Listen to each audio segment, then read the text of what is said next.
I continue to work on the American writer James Baldwin, who has preoccupied me for about the last 10 years. I co-edit a journal, the James Baldwin Review, that comes out every year. But my research interests have broadened out. I've done quite a lot of work recently on the British avant-garde writer and publisher Geoff Nuttall, and which includes an anthology of his fiction, which came out a couple of years ago. And I'm currently working on a new edition of Bomb Culture, his seminal 1968 work, which is being prepared for a 50th anniversary edition. I like supervising areas that I know quite well, but it's also challenging and refreshing to supervise students who are becoming experts in different areas.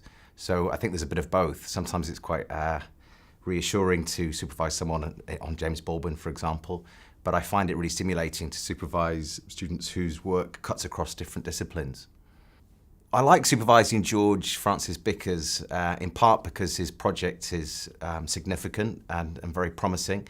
He's very enthusiastic about the project, and also, very importantly, I'm learning a lot as the project develops. It's very much a sort of dual relationship where the supervisor begins to learn a lot from the PhD student as well.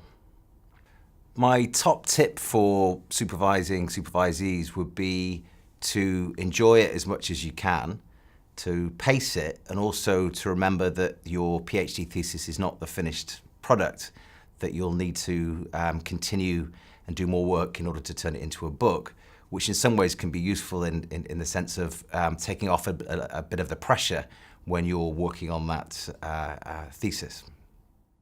My research is about so I look at different liberationary groups in London, New York, and Los Angeles in the 1960s and 70s. So the Black Panther Party's one. I look at the Gay Liberation Front and the Women's Liberation Movement, alongside the underground press. And I'm doing basically a comparative study by looking at how they write about urban space as a means of kind of imagining an urban future, a liberatory urban future. And so to do that, I'm kind of comparing and contrasting different tactics in the writing, as well as applying some kind of anarchist theory to it to make as a kind of liberationary potential idea. When I was first looking into Manchester, the reason that I was first attracted to the department and to the school was because of Doug Field's research, and I thought he'd be a really good supervisor for my kind of what was then my emerging project.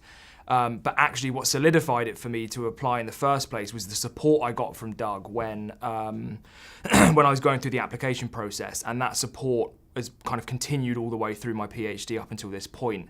And so him and the rest of my supervisory team have been really, really supportive, really enthusiastic about my project, and kind of given me the support and identified all the opportunities, additional opportunities I could take to get on board. So it's been great.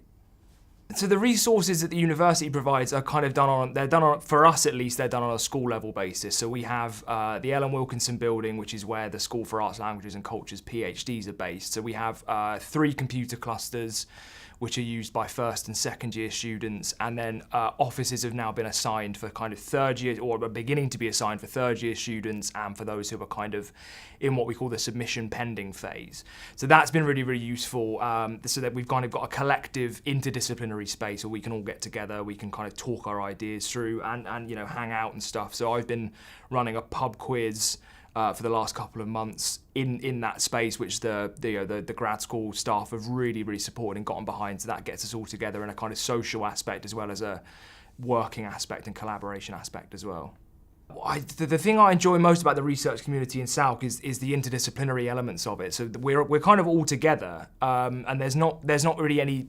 There's no division between the divisions between the departments. So you can be sat in one of the clusters, and you'll be there with there's you or me from English, American Studies and Creative Writing, and then next to you there's someone from Linguistics, and then behind you there's someone from Language-Based Area Studies, and and history all over the place. So that's really, really good, so that you can be talking to someone about their idea.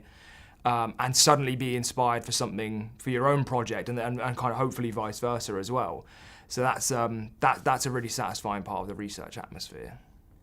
Try to be friends with your supervisor as much as you can. Obviously, there's the boundaries of professionality, and there's all those kind of working relationships and things you need to consider, but actually if you can be with your supervisor and you can be on the level that you would be with your supervisor as you would be with your other PhD colleagues, that is a kind of ideal situation for me personally, because it means I know that I can go to my supervisors about work, but I can also go to them if there's any pastoral issues, or I can just go and have a chat with them about shared interests.